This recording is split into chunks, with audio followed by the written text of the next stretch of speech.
ಧಾರವಾಡದಲ್ಲಿ 18 ಕೋಟಿ ರೂಪಾಯಿ ಸಿಕ್ಕಿದೆ. 18 ಕೋಟಿ ರೂಪಾಯಿ ಧಾರವಾಡದಲ್ಲಿ ಐಟಿ ಅಧಿಕಾರಿಗಳ ಭರ್ಜರಿ ಬೇಟೆ. ಮನೆಯೊಂದರಲ್ಲಿ ಬರೋಬ್ಬರಿ 18 ಕೋಟಿ ರೂಪಾಯಿ ಪತ್ತೆಯಾಗಿದೆ. ಬಸವರಾಜ್ ದತ್ತಣ್ಣವರ ಮನೆ ಮೇಲೆ ದಾಳಿ. ಧಾರವಾಡದ ಅರ್ನಾ ಅಪಾರ್ಟ್ಮೆಂಟ್ನಲ್ಲಿ ಈ ದಾಳಿ ನಡೆದಿದೆ. ಹಣ ಎಣಿಕೆಯಲ್ಲಿ ಬ್ಯುಸಿಯಾಗಿದ್ದಾರೆ ಐಟಿ ಅಧಿಕಾರಿಗಳು. 18 ಕೋಟಿ ಎಣಿಸಬೇಕು ಅಂತಂದರೆ ಒಂದು ಫುಲ್ ಡೇ ಬೇಕು. 18 ಕೋಟಿ ಲಕ್ಕಿಲಿ 500 ರೂಪಾಯಿ ನೋಟು, 100 ರೂಪಾಯಿದು, 20 ರೂಪಾಯಿದು, 10 ರೂಪಾಯಿ ಆಗಿದ್ದರೆ 4 ದಿವಸ ಬೇಕಿತ್ತು. 18 ಕೋಟಿ ಫುಲ್ ಒಂದು ಗೋಣಿ ಚೀಲದಲ್ಲಿ ಕಟ್ಟಿಬಿಟ್ಟು ನಿಮ್ಮ ತಲೆಗೆ ಅಥವಾ ನಮ್ಮ ತಲೆ ಮೇಲೆ ಹೊತ್ಕೊಂಡು ಹೋಗೋಕ್ಕೂ ಸಾಧ್ಯ ಇಲ್ಲ. ಸೊ 18 ಕೋಟಿ ರೂಪಾಯಿ ಪತ್ತೆ ಹಚ್ಚಲಾಗಿದೆ. ಮನೆಯೊಂದರಲ್ಲಿ ಬರೋಬ್ಬರಿ 18 ಕೋಟಿ ರೂಪಾಯಿ ಹಣ ಪತ್ತೆ. ಲೋಕಸಭಾ ಚುನಾವಣೆ ಘೋಷಣೆಯಾಗಿಂದ ಚುನಾವಣಾ ಅಧಿಕಾರಿಗಳು ನಿರಂತರವಾಗಿ ಎಲ್ಲಿ ತನಕ ನಿಮಗೆ ಮಾಹಿತಿ ಇರಲಿ, ಇದರ ಜೊತೆಗೊಂದು ಮಾಹಿತಿ ಹೇಳ್ಬಿಡ್ತೀನಿ ನಿಮಗೆ. 18 ಕೋಟಿ ಸೀಸ್ ಆಗಿದೆ. ವೀಕ್ಷಕರೇ, ಯಾವ ರೀತಿ ಐ ಟಿ ರೇಡ್ ಆಗ್ತಾ ಇದೆ ಅಂತಂದರೆ, ಕಳೆದ ಬಾರಿ ಚುನಾವಣೆ ಆಯ್ತಲ್ಲ 2019ರಲ್ಲಿ, ಒಟ್ಟು ಇಡೀ ದೇಶಾದ್ಯಂತ ಐ ಟಿ ಅಧಿಕಾರಿಗಳು 3750 ಕೋಟಿ ರೂಪಾಯಿಗಳನ್ನು ಪತ್ತೆ ಹಚ್ಚಿದ್ರು. ಎಷ್ಟು? 3750 ಕೋಟಿ ರೂಪಾಯಿ. ಇನ್ನೂ ಚುನಾವಣೆ ಇನ್ನೂ ಮುಗಿದಿಲ್ಲ. ನಮ್ಮಲ್ಲಿ ಹಂತನೇ ಶುರುವಾಗಿಲ್ಲ. ನೋಡಿ ಧಾರವಾಡದಲ್ಲಿ. ವಾ ವಾ ವಾ ವಾ ವಾ ಏನು ಇದು ಬಳ್ಳಾರಿ ಸೀಸ್ ಆಗಿದ್ದು. ಬೇರೆ ಬೇರೆ ದುಡ್ಡುಗಳು ನೋಡಿ, ಒಳ್ಳೆ ದೂರದಿಂದ ಆಕಾಶದಿಂದ ಎತ್ತರದ ಬಿಲ್ಡಿಂಗ್ ನೋಡ್ದಂಗೆ ಆಗ್ತಾ ಇದೆ. ಅಪಾರ್ಟ್ಮೆಂಟ್ಗಳನ್ನು ನೋಡ್ದಂಗೆ ಆಗ್ತಾ ಇದೆ ನೋಡಿ. ಅಪಾರ್ಟ್ಮೆಂಟ್ಗಳ ಮಾಡೆಲ್ ಇರುತ್ತಲ್ಲ ಆ ಥರ.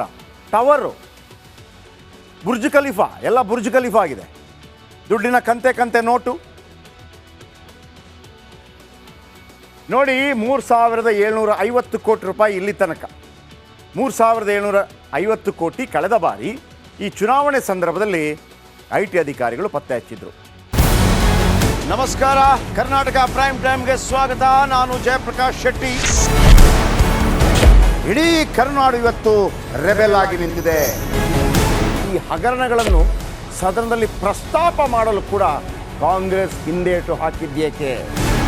ನಿಮ್ಗೆ ಸಂಬಳ ಅದಕ್ಕೆ, ನಿಮಗೆ ವಾಹನ ಅದಕ್ಕೆ, ನಿಮಗೆ ವೆಪನ್ ಅದಕ್ಕೆ, ನೀವು ಅದನ್ನು ಸೆರೆ ಹಿಡಿಬೇಕಾಗಿದೆ. ನೀವು ವಿದ್ಯುತ್ ಬರ ಇದೆ ಅಂತ ಹೇಳ್ತಾ ಇದ್ದೀರಿ. ಎಲ್ಲಿ ಬರ ಇದೆ ನೀವು ಹೇಳಬೇಕು. ಪಾಕಿಸ್ತಾನ್ ಆಕ್ಯುಪೈಡ್ ಕಾಶ್ಮೀರ್ ಅದು ಎಂದೆಂದಿಗೂ ನಮ್ಮದು. 40 ಮೆಷಿನ್ಗಳು ತಂದಿತ್ತು ನೋಟ್ ಎಣಿಸುವುದಕ್ಕೆ, ಅದೇ ಹಾಳಾಯಿತು. ಮಥುರಾದ ಗಲಾಟೆ ಇದೆಯಲ್ಲ, ಅದು ಸ್ಥಳೀಯವಾಗಿ ಕೂತು ಪರಿಹರಿಸಬಹುದಾದಂಥ ಕಾನೂನಿದೆ.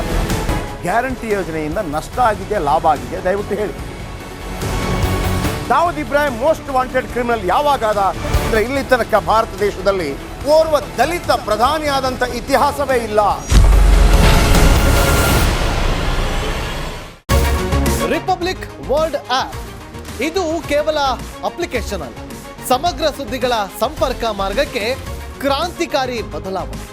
ರಿಪಬ್ಲಿಕ್ ವರ್ಲ್ಡ್ ಆಪ್ ಕೇವಲ ಸುದ್ದಿ ಅಪ್ಲಿಕೇಶನ್ ಅನ್ನ ಪರಿಚಯ ಮಾಡ್ತಾ ಇಲ್ಲ, ಬದಲಾಗಿ ಡಿಜಿಟಲ್ ಸುದ್ದಿ ಬಳಕೆಯ ಹೊಸ ಯುಗಕ್ಕೆ ನಾಂದಿ ಹಾಡ್ತಾ ಇದೆ. ಇದೊಂದು ಬ್ರೇಕಿಂಗ್ ನ್ಯೂಸ್, ಪ್ರಭಾವಶಾಲಿ ಕಾರ್ಯಕ್ರಮಗಳಿಗೆ ಗಟ್ಟಿಯಾದ ವೇದಿಕೆ. ರಿಪಬ್ಲಿಕ್ ವರ್ಲ್ಡ್ ಅಪ್ಲಿಕೇಶನ್ ಈಗ ಲೈವ್ ಆಗಿದೆ. ಗೂಗಲ್ ಪ್ಲೇ ಸ್ಟೋರ್ ಮತ್ತು ಆಪಲ್ ಆಪ್ ಸ್ಟೋರ್ ಎರಡರಲ್ಲೂ ಲಭ್ಯವಿದೆ. ಈಗಲೇ ಡೌನ್ಲೋಡ್ ಮಾಡಿ.